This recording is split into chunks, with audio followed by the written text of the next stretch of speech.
And we're incredibly lucky to be joined today, as I was just saying, by someone who is leading the charge in transforming our infrastructure, someone who is helping to create good-paying union jobs as we implement the bipartisan infrastructure law, and someone who is helping to ensure that these investments are helping us to tackle the challenges of climate change that we all feel very much every day. I am thrilled and so honored to introduce to you today Secretary Pete Buttigieg. Thank you. Well, thanks very much, and happy birthday, Metrolink.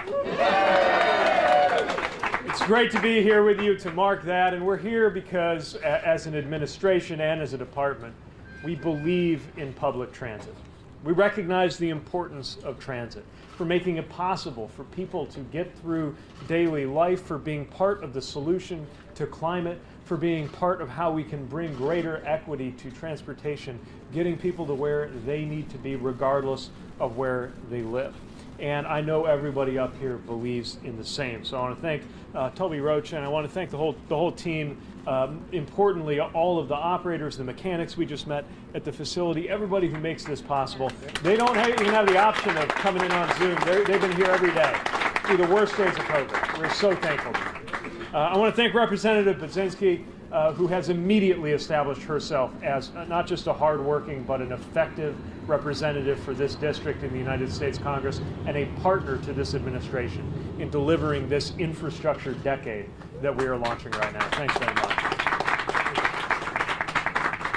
Likewise, Representative Cori Bush, who understands the importance of fairness, the importance of confronting climate change with our transportation decisions, and the importance of transit. And as we'll say a little bit more about in a moment, worked so hard to get this funding here. Thank you for crossing the river and welcoming us here to this region.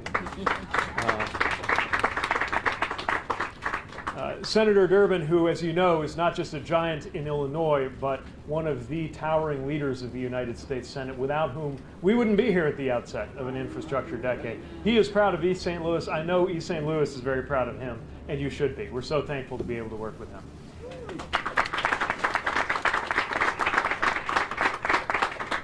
To my friend Tashara Jones, Mayor of St. Louis, and to Mayor Charles Powell, who is welcoming us here to East St. Louis. The job of mayor has only become more demanding and certainly no less important than back when I had that title.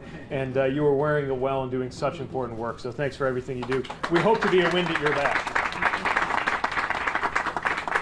Well, I will say, I spent 8 years as a mayor, but I never had the experience of a federal administration coming through with this kind of funding back when I was mayor. So I'm glad that we're able to offer that support as part of the Biden-Harris.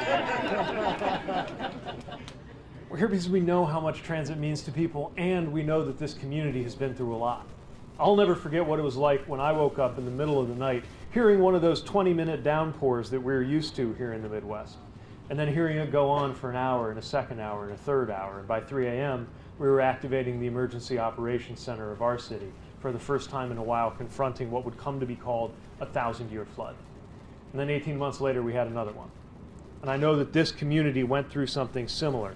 A year since the St. Louis region was hit by flooding that claimed 2 lives, left thousands of homes damaged or destroyed. And I know that this community even now is recovering and rebuilding from that.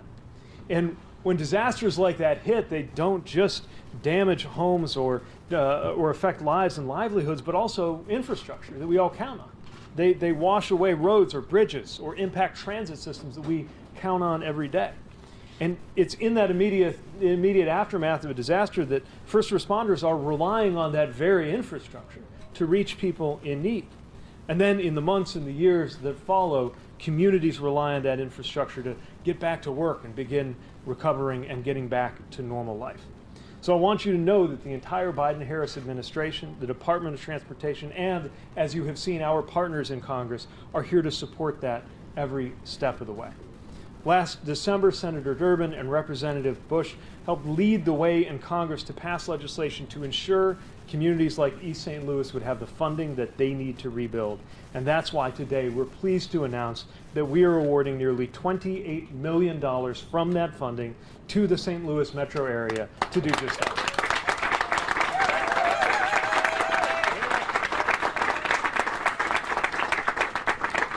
And that comes alongside the $196 million that we announced for this community back in May to replace those 4 dozen aging light rail cars, many of which were also impacted by those floods.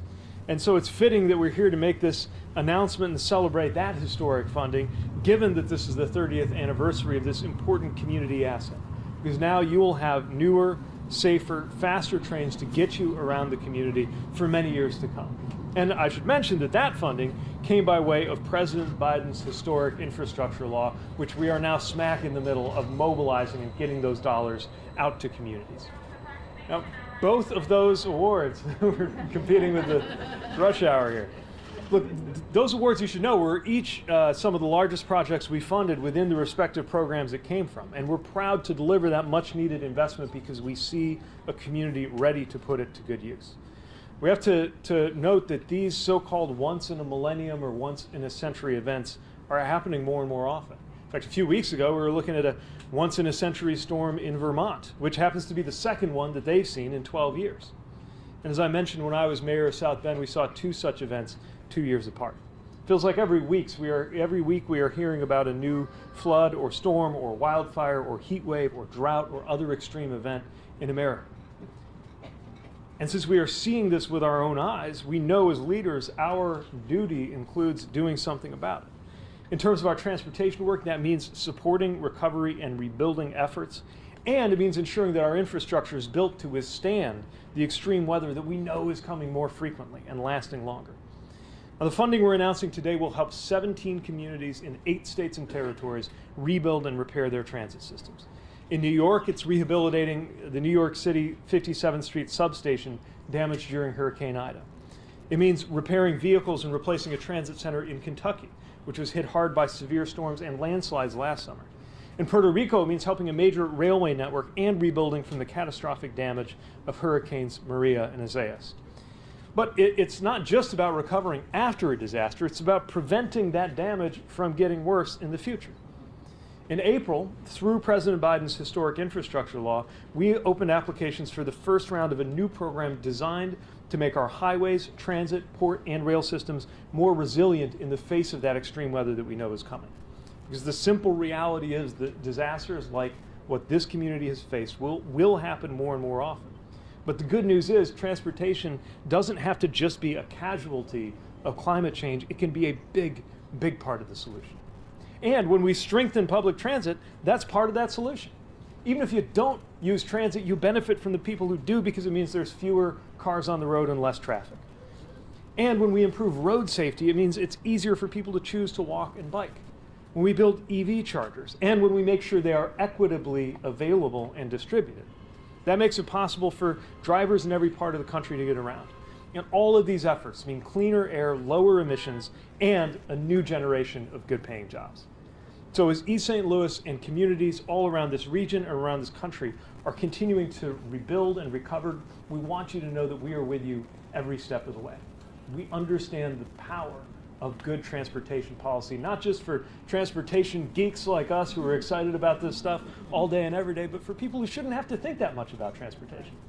Because the more we take care of the basics of everyday life, the more the people who are commuting to work or headed to school or going to wherever it is they need to be on that train going by are empowered not to think about whether they can afford to get to where they need to be, or where they can live in a place that they can afford that's actually sufficiently close to where they work, or whether they can get a glass of clean, safe drinking water out of the tap, or whether they can access the internet, or any of the other things that ought to be basic. If we take care of those basics, they can be focused on faith and family, or entrepreneurship, or their studies, or whatever it is that brings meaning to their lives.